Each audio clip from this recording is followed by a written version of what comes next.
महिला district magistrate यानी कि महिला डीएम साहिबा अपने दफ्तर में बैठी हुई हैं और अपने कार्य में मशगूल हैं। वहाँ पर और भी कुछ एप्लीकेंट बैठे हुए हैं उसके सामने। तभी महिला जो डीएम में महिला होती है उसकी नज़र खिड़की से बाहर की तरफ जाती है तो उसके ऑफिस के पास में ही एक लड़का भीख मांग रहा था। कपड़े फटे पुराने थे और काले हुए पड़े थे कपड़े, जैसे कहीं गंदगी में लेट जाते हैं, ऐसी वैसी जगह पर बैठ जाते हैं तो कपड़े की दशा ख़राब हो जाती है। एकदम से उस भिखारी को देख करके महिला तपाक से उठती है और बहुत तेज़ी से उस ऑफिस से बाहर आती है और सीधा बाहर ऑफिस के उस भिखारी के पास जाने लगती है। महिला के साथ उसके गनमैन वगैरह और भी जो सहायक होते हैं वो भी एकदम उसके पीछे पीछे कि आखिर क्या हुआ जो मैडम इतनी तेज़ी से बाहर की तरफ भागी हैं। अब जो भिखारी होता है वह महिला को आते हुए अपनी तरफ देख रहा था और महिला को देखते ही वहाँ से भागने लगता है कि भाई इतनी भीड़ आ रही है मेरी तरफ। और लेकिन जो महिला होती है उसको बुलाती रह जाती है कि अरे रुको, और आवाज़ लगाती है कि नरेश तुम ऐसे नहीं भाग सकते, तुम दूर नहीं जा सकते, इधर आ जाओ।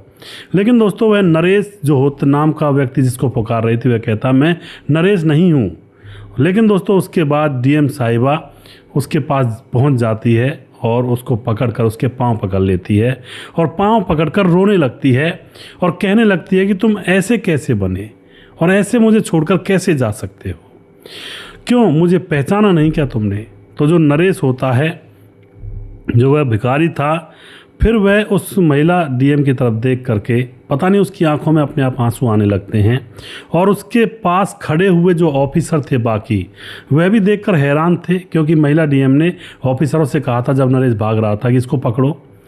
अब वह भी परेशान थे आखिर क्या है, और महिला डीएम थी वह भी रोने लगती है और वह नरेश भी रोने लगता है। और फिर जो यहाँ पर कहानी उजागर होती है तो पास खड़े हुए जो अफसर थे उनकी आंखें भी नम हो जाती हैं। दोस्तों बड़ी रोचक और हृदय विदारक कहानी है और सोचने पर मजबूर कर देगी कि जीवन के अंदर उतार चढ़ाव जब आए तो इंसान को कैसे अपने आप को संभालना चाहिए। पूरी वीडियो देखिएगा, बहुत ही इंटरेस्टिंग होने वाली है। नमस्कार, मैं हूं सुदेश कुमार और मेरे गोपाल चैनल में आपका स्वागत है। दोस्तों यह घटना झारखंड के अंदर से घटना प्रारंभ होती है, जहां पर एक गांव के अंदर माता पिता रहा करते हैं। उनके पास उनकी इकलौती बेटी जिसका नाम करिश्मा, उम्र 10 साल और पढ़ाई लिखाई में 5वीं क्लास में पढ़ा करती थी। माँ बाप अपनी बेटी से बहुत प्यार करते थे और अगला बच्चा भी शायद होने ही वाला था, शायद उसका भाई हो जाता। माँ बाप मजदूरी किया करते थे, उनके पास घर था। माता पिता जो पिता थे इसके, उसका एक छोटा भाई भी था, उसकी भी शादी हो चुकी थी, उसके भी बच्चे थे, लेकिन मकान अलग अलग बनाए हुए थे पास में ही, यानी कि एक मकान के 2 हिस्से किए गए थे तो वहीं पर मकान थे। अब क्या होता दोस्तों, माता पिता अपनी बेटी से कहा करते बेटी तुझे पढ़ लिख कर बड़ा आदमी बनना है और जितनी तेरी पढ़ाई में खर्चा होगा वो सब हम कुछ लगाएंगे। और माँ ने उसको एक किताब भी दी, कहानियों की किताब सी थी टाइप की कुछ, उससे कहा कि इस किताब को पढ़ती रहना, पढ़ती रहा कर तो इससे कहानियाँ अच्छी अच्छी जिसके अंदर जो सफलता की ऊंचाइयों पर पहुँचे हैं लोग उनकी कहानियाँ थी। तो वह लड़की इतना तो पढ़ने लगी थी कि हिंदी को थोड़ा बहुत पढ़ ले तो उस किताब को पढ़ लिया करती जब भी पढ़ाई लिखाई स्कूल से टाइम मिला करता। लेकिन दोस्तों इस बच्ची की किस्मत में लिखा तो कुछ और ही था। एक दिन की बात है, माता पिता कहीं जैसे चिनाई मिस्त्री थे, चिनाई का काम कर रहे थे, तो माँ जो थी वह तो तसले में ईंटें पकड़ा रही थी और पिता ऊपर चिनाई कर रहा था और अकस्मात वह मकान इनके ऊपर गिर जाता है। अब दोस्तों इनके ऊपर वह दीवार गिर जाती है तो इनको चोटें ऐसी आती हैं, इनके सर में चोट आती है और दोनों ही मर जाते हैं। एक और मिस्त्री था उसका पांव टूट गया था और एक दूसरा मिस्त्री था उसकी छाती में बहुत ज़्यादा गहरी चोट थी। लेकिन ये दोनों पति पत्नी इतनी चोट इनको लगती है ये नीचे दब गए थे ज़्यादा, इनकी मौत हो जाती है। अब घर के अंदर 3 सदस्य हैं, एक बेटी है, 2 माँ बाप हैं और माँ बाप की मौत हो गई है। अब बेटी जाए तो जाए कहाँ, बेटी का रो रो कर बहुत बुरा हाल। पूरे गांव में सन्नाटा मच जाता है कि देखो बच्ची अकेली रह गई और उसका अंतिम संस्कार करने लगते हैं इसके माँ बाप का। लेकिन तभी इसका जो चाचा होता है वह कहता है गाँव वालों से मैं अपनी बेटी को मैं संभालूंगा और मैं रखूँगा अपने पास। अब वो एक कहावत है देहाती भाषा में, अगर आप समझ पाओ तो, कि सांतरे के बोल किसने निभाए हैं। सांतरे के बोल का मतलब ये है, जब आदमी मर जाता है तो उसकी शोक सभा में लोग बैठे रहते हैं, तो वो वादे करते हैं बड़े बड़े कि बच्चों को हम संभाल लेंगे, हम देख लेंगे, हमारी जिम्मेवारी होगी। इन बोलों को कहते हैं सांतरे के बोल। ये आखिर किसने निभाए हैं, तो उनको निभाया नहीं जाता। वो सिर्फ उस समय की दुर्दशा जो उस समय में हुई होती है लोगों की, उस समय को संभालने के लिए लोग कहते हैं। ऐसा अब यहाँ पर इस लड़की के साथ हो जाता है। पिता के बाद चाचा ने गारंटी तो ले ली थी, और लड़की अपने घर में अकेली ही सोया करती। रात को डर भी लगा करता उसको। रात को कई बार वो अपने चाचा के घर पर आ जाया करती, तो चाचा उसको वापस उसके घर में भेज दिया करता कि तेरी पूर्ति तो अपने घर से ही पड़ेगी ना, यहाँ पर क्या लेती है तू। और दोस्तों अब तो खाना पीना भी उसको ऐसा ही करने लगते हैं। कई बार जब ये लड़की खाना खाने के लिए, जब इसको भूख लगती, सुबह होती ना चाय ना पानी ना कोई दूध ना कोई नाश्ता, डायरेक्ट उठती बेचारी सुबह सो करके, और उठ करके जब भूख लगती पेट में तो चाचा के दरवाजे पर पहुंच जाती, और चाचा इसके साथ ऐसा व्यवहार करता कि चली जा अभी यहाँ से, अभी खाना नहीं बना और बाद में आना, इस तरह की चीज़ें कर देता। जबकि चाचा खुद खाना खा रहा होता, और लड़की जब वहाँ पर पहुँच जाती तो इसको धमका कर भगा दिया करता कि आ जाती है यहीं पर, बस खाने की सोचती है तुझे, अभी नहीं बना खाना, बाद में आना। और जब बाद में जाती खाना खाने के लिए तो यह कह दिया जाता कि अब तो खाना ख़त्म हो गया। इस तरह से दोस्तों इस लड़की के ऊपर अब पूरी तरह से मुसीबतों का पहाड़ टूट पड़ा था। लड़की उदास परेशान कि जाए तो जाए कहाँ। कभी कभार कोई पड़ोसी अड़ोसी दे दिया करता खाने को, लेकिन रोज़ रोज़ तो कोई नहीं देता है साहब, क्योंकि ये दुनिया बहुत मतलबी है। अब वहीं पर थोड़ी दूर बाज़ार भी था, उस गांव से थोड़ी दूर शहर का बाज़ार था, तो यह पैदल पैदल, अब उसको कोई रोकने टोकने वाला था नहीं। मन करे जहां निकल जाया करती अपना टाइम पास करने के लिए, तो यह शहर की तरफ निकल जाती है। 2 ही किलोमीटर दूर था, पैदल पैदल जा रही थी। वहाँ जाकर देखती है कुछ बच्चे जिनके गंदे कपड़े हैं, मैले कुचैले, वो भीख मांग रहे हैं। और भीख मांग रहे हैं, वो अच्छा खा रहे हैं, भीख मांग मांग करके मिठाइयाँ खाते हैं, इमरतियाँ खा रहे थे। कुछ बच्चे बैठे हुए थे, उनको देख रही थी। इसको भूख लगी थी, शायद 2 दिन की भूखी थी, या किसी ने थोड़ा बहुत दे दिया होगा, मतलब वो तसल्ली नहीं थी। बैठकर देख रही थी, बच्ची तो थी ही। तभी एक लड़का होता है जिसका नाम होता है नरेश। नरेश इसकी तरफ देखता है, इसकी ही उम्र का सा था, बस वो यह 10 साल की थी तो वह 12-13 साल का होगा। वह इसकी तरफ देख रहा था, तो एकदम से इसकी तरफ इमरती, जो जलेबी होती है ना, जलेबी की टाइप की इमरती, इसकी तरफ करता खाएगी। अब यह उसकी तरफ देख रही होती है, ना ये हाँ करती है ना मना करती है, चुप बैठी रहती है, क्योंकि अंतर्मन से तो भूख लग रही थी, और उससे हामी भरे भी तो हरे कैसे कि मैं खाऊंगी। अब नरेश इसके पास आकर बैठ जाता है, और इसको है खाने के लिए इमरती वगैरह कुछ जलेबी वगैरह दे देता है। लड़की को लगता है कि यहाँ तो खाने के लिए इन लोगों के पास सब कुछ है, भीख मांग लेते हैं लोग, इनको पैसे देते हैं और अच्छा पेट भर के खा लेते हैं, और मैं तो वहाँ पर भूखी मरती हूँ। अब जो लड़की होती है वहीं पर बैठी रहती है, सुबह से शाम हो जाती है। नरेश पूछता है क्या बात हो गई, तो नरेश को सारी बात बता देती है कि मेरी मम्मी पापा मर गए, मैं अकेली हूँ और मुझे खाने के लिए भी कहीं नहीं मिलता है। तो नरेश कहता है कि तू चिंता क्यों करती है, मैं हूँ ना तेरे साथ, मैं तुम्हें खाना खिला दिया करूँगा, तुम रोज़ यहाँ पर आ जाया करो। अब तो यह रोज़ उसी शहर में 2 किलोमीटर दूर उन बच्चों के साथ मिल जाया करती। नरेश इसके लिए पूरा बंदोबस्त करता, यह भी भीख मांग लिया करती, उनके साथ डोला करती, कटोरा हाथ में लेकर के वो भी इसको अपने साथ रखते, और भरपेट इसको खाना अब मिलने लगता है। इसके लिए कपड़े लत्ते भी नरेश दिलवा दिया करता, कुछ पैसे अपने मिला दिया करता, कुछ इसके पास भी इकट्ठे हो जाया करते। इस तरह से यहाँ पर इन दोनों की बाउंडिंग बन जाती है। धीरे धीरे समय गुजर रहा था, ये वहाँ पर बैठी रहा करती, कभी कभार किसी पुल के नीचे, किसी सीढ़ियों के नीचे बैठकर एक किताब जो उसकी माँ ने दी थी ना, जो लोग सक्सेस हुए हैं, सफल हुए हैं, उनकी कहानियाँ थी उस किताब के अंदर, उस किताब को बैठकर पढ़ा करती। नरेश कहता है भाई मैं तो पढ़ा लिखा बिल्कुल नहीं, तुम तो पढ़ लेती हो, तुम तो पढ़ी लिखी हो। लेकिन वह कहती है मैं ज़्यादा पढ़ी लिखी नहीं हूँ, 5वीं क्लास ही पढ़ी हूँ, और मुझे पढ़ लिख कर बड़ा बनना है, मुझे सफल होना है। तो अब एकदम से यह बात सुनकर के नरेश कहता अच्छा तुझे और पढ़ना है। वह कहती है हाँ मुझे और पढ़ना है। नरेश कहता ठीक है, और तुझे मैं पढ़ाई लिखाई करवा दूंगा मैं तेरी। और फिर उसके बाद दोस्तों एक सोशल वर्कर होती है जिसका नाम होता है सावित्री, उसके पास ये नरेश इसको ले जाता है, और वहाँ पर ले जाकर सारी बात बताता है कि इसके माँ बाप मर चुके हैं, ये पढ़ना चाहती है। तो वह जो सोशल वर्कर होती है इसका एडमिशन 6वीं क्लास में करवा देती है सरकारी स्कूल के अंदर। अब ये स्कूल के अंदर पढ़ने के लिए जाती, और जो नरेश होता है वह इसके लिए खाने का इंतजाम कर दिया करता, खुद भीख मांग करके। अब तो यहाँ पर दोस्तों 6वीं क्लास में जब यह रिजल्ट आता है तो पूरे स्कूल के अंदर सबसे ज़्यादा नंबर आते हैं इसके, उस क्लास के अंदर। तो टीचरों की ये चहेती बन जाती है, सारा होमवर्क पूरा करती है। रात को अपने उस अकेले सुनसान पड़े माँ बाप के घर में जाकर सो जाया करती है। कभी कभार जब मन उदास हुआ करता तो अपने माँ बाप की तस्वीर के सामने बक्से में से उनके फ़ोटो निकाल करके उनके सामने रो लिया करती है। इसी तरह का जीवन हो जाता है एक बच्ची का।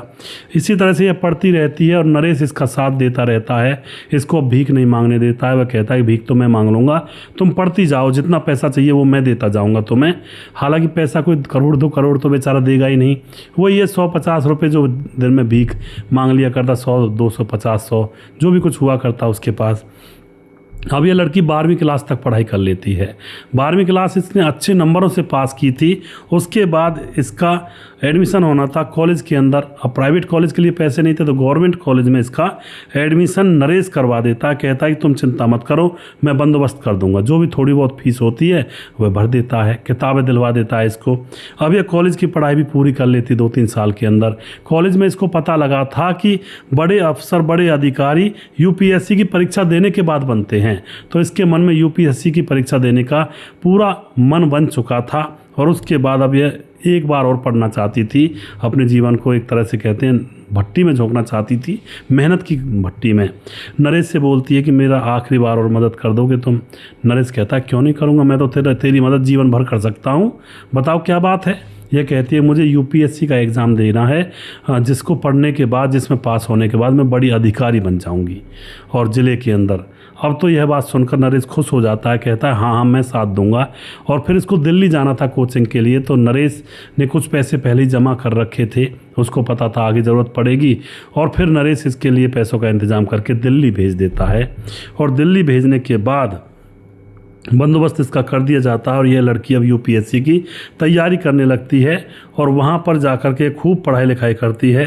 और नरेश कह देता है चिंता मत करना, खर्चा मैं करूँगा सारा कुछ, और बस मुझे बता दिया करना। तो उसका फ़ोन उस सावित्री सोशल वर्कर के पास आया करता था, क्योंकि इन दोनों के पास तो फ़ोन भी नहीं था बेचारों के पास, तो वहीं से बता दिया करती। अब वहाँ पर एग्ज़ाम होते हैं, 3 एग्ज़ाम होते हैं, प्री मेंस और प्रीलिम, और उन सारे एग्ज़ाम में एक बार में ही पास हो जाती है। और अंत में इसका इंटरव्यू होता है और यह उसमें भी पास हो जाती है और डिस्ट्रिक्ट मजिस्ट्रेट की पोस्ट इसको मिल जाती है। अब तो नरेश पूछता रहता था उस सावित्री से कि फ़ोन करना ज़रा, फ़ोन करना ज़रा करिश्मा के साथ पास, क्या पढ़ाई चल रही है। तो अब सावित्री जो होती है वह कहती है अरे करिश्मा ने फ़ोन किया था नरेश, वो डीएम बन गई है। नरेश कहता है डीएम क्या होता है जी? वो बताए डिस्ट्रिक्ट मजिस्ट्रेट, जज के समान होती है, एक डिस्ट्रिक्ट की जज एक तरह से। अब तो यह जो नरेश होता है खुश होता है बहुत ज़्यादा। और अब वह आने वाली थी यहाँ पर दूसरे तीसरे दिन, लेकिन दोस्तों नरेश अब सोचता है कि अब यह बड़ी अफसर बन गई है तो मैं इसके बीच में आऊँगा और इसकी जो तरक्की है वो रुकेगी, तो नरेश उस शहर को ही छोड़ देता है। अब करिश्मा आती है, नरेश को खूब ढूंढती है और सावित्री से भी कहती है जी आपने नरेश को कहाँ देखा, लेकिन सावित्री कहती है नरेश तो यहाँ पर आया था, मैंने बताया भी था उसको, लेकिन पता नहीं कहाँ चला गया। दोस्तों उसका कोई अता पता लगता ही नहीं है इस करिश्मा को। और उसके बाद यह अपनी ट्रेनिंग पर चली जाती है, फिर इसकी ज्वाइनिंग हो जाती है दूसरे शहर में और फिर ये अपनी पोस्टिंग पर तैनात हो जाती हैं, अपने कार्यभार में जुड़ जाती हैं। लेकिन नरेश को याद कर करके यह रोया करती थी कि एक ही तो सहारा था जिसने मुझे यहाँ तक पहुँचाया, वो पता नहीं क्यों चला गया, क्यों मुझसे आखिरी बार भी मिला नहीं, या फिर क्या हो गया उसको, कहीं ऐसी वैसी दुर्घटना तो नहीं घट गई उसके साथ। बहुत सारे ख्याल, बहुत सारे विचार उसके मन में आया करते थे। तो फिर दोस्तों यहाँ पर एक दिन की बात है, जैसा मैंने आपको सबसे पहले बताया था, ये अपने ऑफिस में काम कर रही थी और खिड़की से इसको नरेश बुरी हालत में फटे पुराने कपड़ों में दिखाई देता है भीख मांगता हुआ। तो ये भाग कर जाती है। नरेश को पता लग जाता है मैडम आ रही है, वह भी भागने की कोशिश करता है कि मैं इसकी ज़िंदगी से दूर ही रहूं तो अच्छा है, लेकिन ये अपने जो सुरक्षा कर्मी थे उनसे पकड़वा लेती है और फिर उसके पास जाकर पाँव पकड़ लेती है कि नरेश तुम कहाँ चले गए थे, ऐसे क्यों भाग रहे हो मुझे छोड़ करके। अब जब ये इसको रोता हुआ देखता है तो पहले तो नरेश ये कहता है मैं नरेश वरेश नहीं हूँ, मैं कोई और हूँ, लेकिन जब इसको रोता देखता है तो उसकी भी आंखें छलक आती हैं। कहता है कि अब खड़ी हो जाओ करिश्मा, मैं ही नरेश हूँ। और उसके बाद वह बताता है मैं इसलिए दूर चला गया कि तुम्हारा अब नया जीवन स्टार्ट होगा, मेरा क्या काम इस जीवन के अंदर। लेकिन करिश्मा उसे गले लगा लेती है और कहती है ऐसा तुमने सोच भी कैसे लिया। और उसके बाद दोस्तों सभी जो वहाँ पर खड़े हुए लोग थे, सभी इनकी कहानी को सुनकर उनकी भी आंखें नम हो जाती हैं। और उसके बाद करिश्मा इसको अपने साथ शॉपिंग मॉल ले जाती है, पहले इसको नहलाती धुलाती, इसके बाल वाल सही से कटवाती है और फिर अच्छे कपड़े पहनाकर इसको अच्छे से होटल में खाना खिलाने ले जाती है। और खाना खिलाने के बाद इससे कह देती है कि चलो मंदिर में चलते हैं, शादी है हमारी कल, तैयार हो जाना। और उसके बाद इसको अपने ही सरकारी आवास में ठहरने का इसका इंतज़ाम करती है और फिर दूसरे दिन अधिकारियों को लेकर के और शादी कर लेती है जाकर के। शादी होने के बाद इसको अपने साथ अपने ही सरकारी आवास में लाकर रख लेती है और यहीं पर अब दोनों पति पत्नी रहते हैं। जब यह अधिकारी बनकर गांव में आई थी तो इसके चाचा चाची इसकी तरफ भागते हैं, बेटी आ गई, बेटी आ गई, लेकिन यह उनके ठोकर से दूर कर देती है कि दूर रहना, मुझसे ज़्यादा रिश्तेदारी जोड़ने की हिम्मत मत करना, मैंने देख लिया तुम सबका, और मुझसे दूर रहना। और अब दोस्तों ये अधिकारी बन चुकी है, कभी भी अपने गांव में जाती है तो सभी लोग स्वागत के लिए खड़े रहते हैं। एक स्कूल में भी गई थी, वहां पर जाकर भी ये उद्घाटन करती है, बच्चों को सीख देती है और अपने पति की तरफ इशारा करके कहती है कि ऐसे लोग दुनिया में मिलना बहुत मुश्किल हैं, इसने मेरी ज़िंदगी संभाल दी, वरना मैं भी आज ऐसे ही दर दर की ठोकरें खाती। तो लोगों को एक उत्साह मिलता है दोस्तों। अब यहाँ पर वह अपने पुराने घर में भी जाती है, कई बार उसको थोड़ा सा रेनोवेशन उसका करवा दिया है, मम्मी पापा की तस्वीर वहाँ पर रखी हुई है, अपने पति को लेकर वहाँ पर रहने चली भी जाती है, एक एक दो दो दिन के लिए गाड़ी वहीं पर खड़ी रहती है इसकी, और मम्मी पापा की तस्वीर को देखकर पुरानी यादों में भी खो जाती है। और सरकारी आवास इनका है ही, वहाँ पर दोनों पति पत्नी रहते ही हैं। इस तरह से इनकी ज़िंदगी, जो बिगड़ी हुई ज़िंदगी थी, वो संवर गई दोनों की। नरेश जो कि बेचारा भीख मांग कर गुजारा करता, माँ बाप उसके थे नहीं, इस लड़की के भी माँ बाप नहीं थे, उसने लड़की को सहारा दिया और यह टॉप पर पहुँच गई। और फिर लड़की ने भी साथ नहीं छोड़ा, वरना तो दोस्तों बहुत सारे केस ऐसे भी हुए थे, पतियों ने पत्नियों को पढ़ाया और फिर पत्नियां जब किसी पोस्ट पर पहुंच गई तो पतियों को धोखा देकर चली गई, उनमें बहुत सारे खोट निकालकर उनका पीछा कर, मतलब उनको छोड़ दिया और दूसरे किसी के साथ मौज मस्ती करने लगी। ऐसी भी औरतें होती हैं, और एक ये लड़की है, ऐसी भी औरतें होती हैं।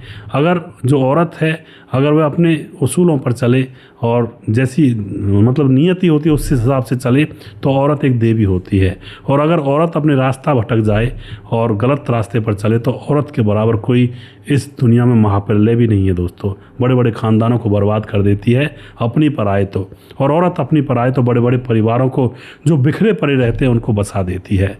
तो आप जो भी कुछ कहना चाहते हैं इस घटना के बारे में अपनी राय कमेंट बॉक्स में लिख सकते हैं, लोगों के साथ शेयर कर सकते हैं। और वीडियो के लास्ट में कुछ भाइयों के नाम लेना चाहूँगा। हमारे साथ हैं हमारे भाई जो लिखते हैं हमारे वीडियोज़ में, राम राम सुदेश भाई, आप बोलते हो पूरी वीडियो देखा करो, पूरी वीडियो देखते हैं तब, जब तक आप कमेंट नहीं पढ़ लेते हैं तब तक, और लाइक भी करते हैं हम, क्योंकि आप मेरा नाम नहीं लेते। मेरा नाम छोटे लाल ग्वालियर MP से है। तो छोटे लाल जी, एक दो वीडियो में मैंने आपका नाम लिया भी है, शायद वह वीडियो आप देख नहीं पाए हैं, तो इसके लिए क्षमा चाहता हूं मैं आपसे, और आपका नाम मैंने लिया है यहाँ पर। उसके बाद हमारे साथ सैफुल मलिक कमेंट करते हैं, नाइस वीडियो जी, बहुत बहुत धन्यवाद जी। रामलाल कुशवाहा, जिला विदिशा पूर्णिया बिहार से कमेंट करते हैं। उसके बाद हमारे साथ परवीन चौधरी कमेंट करते हैं, शादी होने के बाद बॉयफ्रेंड बनाने की क्या ज़रूरत है सर, लेकिन क्या करें, ज़माना बड़ा ख़राब हो गया। जी बिल्कुल सही कह रहे हैं आप परवीन भाई। दुर्योधन भाई लगातार कमेंट करते हैं। छगनदास खाटाबांध राजस्थान से कमेंट करते हैं। और सुदेश म्यूटेन नाम से है कुछ, ग्रेटर नोएडा से हैं, और मेरी नाम राशि है, सुदेश नाम से भाई है हमारे, बहुत बहुत धन्यवाद करते हैं भाई का। विशाल सिंह कमेंट करते हैं, सुमन सिंह इनकी आईडी का नाम विशाल सिंह है, वैसे सुमन सिंह हैं, UP 43 गोंडा से हैं, पति इनके दया शंकर सिंह हैं। तो बहुत बहुत धन्यवाद करते हैं सुमन जी आपका। उसके बाद हमारे साथ वेदांत अग्निहोत्री कमेंट करते हैं, डॉक्टर AK अग्निहोत्री प्रयागराज से। उसके बाद श्यामलाल चौधरी नौका बीकर राजस्थान से कमेंट करते हैं, दया शंकर सिंह राजपूत ठाकुर UP 43 गोंडा से। भाई जी राम राम, गुड नाइट, आप कैसे हो? मैं बिल्कुल ठीक हूँ दया शंकर भाई। और उसके बाद हमारे साथ हैं मुकेश, जो कमेंट करते हैं, आपका वीडियो डेली देखते हैं, हम झारखंड से हैं, मेरा नाम नहीं लेते हो, आपका नाम मैंने लिया है मुकेश भाई। और उसके बाद हमारे साथ राम मोहम्मद यासीन लाहौर पाकिस्तान से लगातार कमेंट करते हैं, जो कि वीडियो पर, हर वीडियो पर आपको इनका कमेंट दिख जाएगा। राधेश्याम शर्मा श्री जयपुर राजस्थान से कमेंट करते हैं भाई, बहुत बहुत धन्यवाद करते हैं भाई का।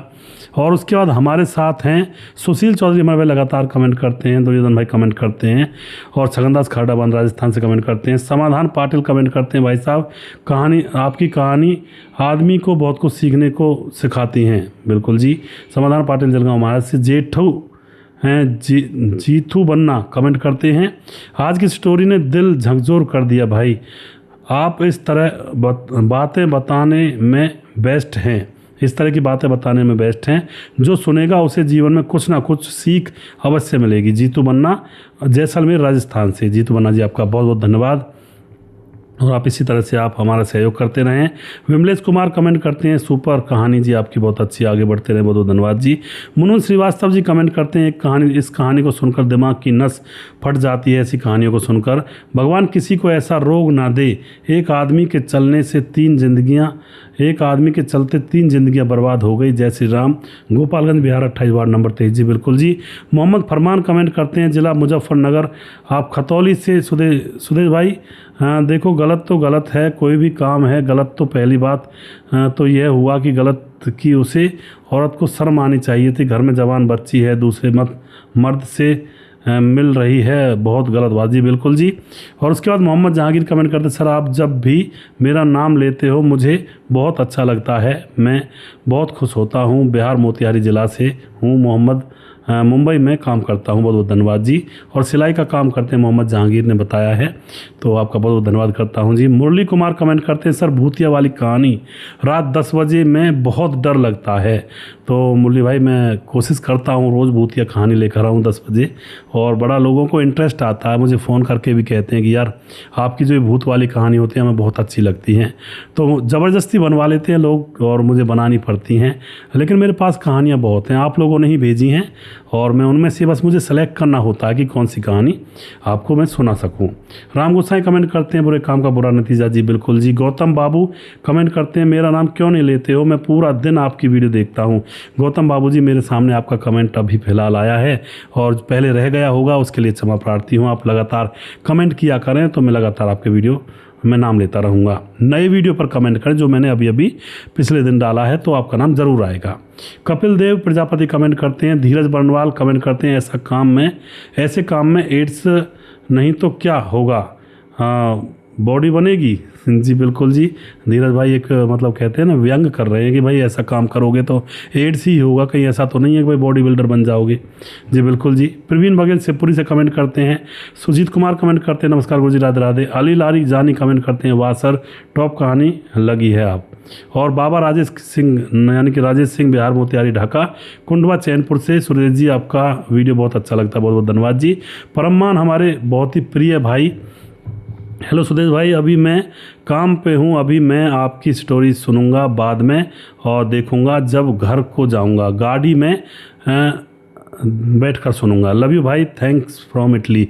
तो बहुत बहुत धन्यवाद करते हैं परममान जी। और गौतम बाबू कमेंट करते हैं, गौतम शाहजहाँपुर रब की, सर आपकी वीडियो में नाम मेरा लेना, और आप ठीक हैं? मैं बिल्कुल ठीक हूँ गौतम भाई।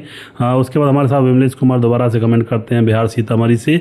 और उसके बाद रजत सैनी कमेंट करते हैं, जय श्री राम। और मिठाई, लुगाई और पैसा कभी भी अकेला नहीं छोड़ना चाहिए, कोई भी चट कर जाएगा, किसी भी पराये मर्द को घर पर नहीं रखना चाहिए जी, बिल्कुल जी। आपने बिल्कुल 4 चीज़ें बोली हैं, पॉइंट की बोली हैं। लुगाई यानी कि औरत, मिठाई और पैसा, एक तो ये अकेले में नहीं रखना चाहिए वरना कोई ना कोई चट कर जाएगा। दूसरी बात, किसी भी मर्द को, चाहे कोई जानकार हो या अनजान हो, अनजान को तो घुसाते नहीं घर के अंदर, बेशक जानकार भी हो, कितना भी गहरा मित्र हो, उसको घर के अंदर रसोई तक प्रवेश ना करने दें, उसको बाहर से बाहर बैठक पर ही बैठाएं। भाई मर्द मांस की जो बात होती है वहीं पर करें, औरतों में घुसने का क्या मतलब है। लेकिन आजकल ज़माना उल्टा चला हुआ है, तभी लोग धोखा खा रहे हैं। उसके बाद हमारे साथ कुमार सोनू कमेंट करते हैं, सरा रामकिशन कमेंट करते हैं, your story is so long, make shortly इसलिए नहीं बनाई जाती रामकिशन भाई क्योंकि बहुत सारे फैक्ट होते हैं और सब चीज़ें बतानी पड़ती हैं, तो ये मजबूरी होती है। उसके बाद हमारे साथ खड़क राज सिंह कमेंट करते हैं, और जी गुरप्रीत सिंह कमेंट करते हैं, कुमार सोनू कमेंट। अभी भी किस भाई का नाम रह गया है तो उस भाई का नाम मैं अगले वीडियो में ज़रूर लूँगा, और अगला वीडियो बहुत जल्दी फिर से लेकर आऊँगा। और एक भाई और है हमारे जो कि लगातार कहते हैं, उनका नाम नहीं लिया तो शायद वो रूठ जाएं, और मैं उनका नाम ले लेता हूं। उनका नाम है वनराज नामदेव कोहली, जो लगातार कमेंट करते हैं। नीतीश पासवान बहुत गुगेटी झारखंड से कमेंट करते हैं। रामलाल कुशवाहा जी जिला विदिशा पुरानी बिहार से कमेंट करते हैं, और खारी चलन उड़ीसा से। सैफुल मलिक कमेंट करते हैं, राम थापा नेपाल से। अगला वीडियो बहुत जल्दी फिर से लेकर आऊँगा, तब तक आप खुश रहें, सावधान रहें। जय हिंद, जय भारत।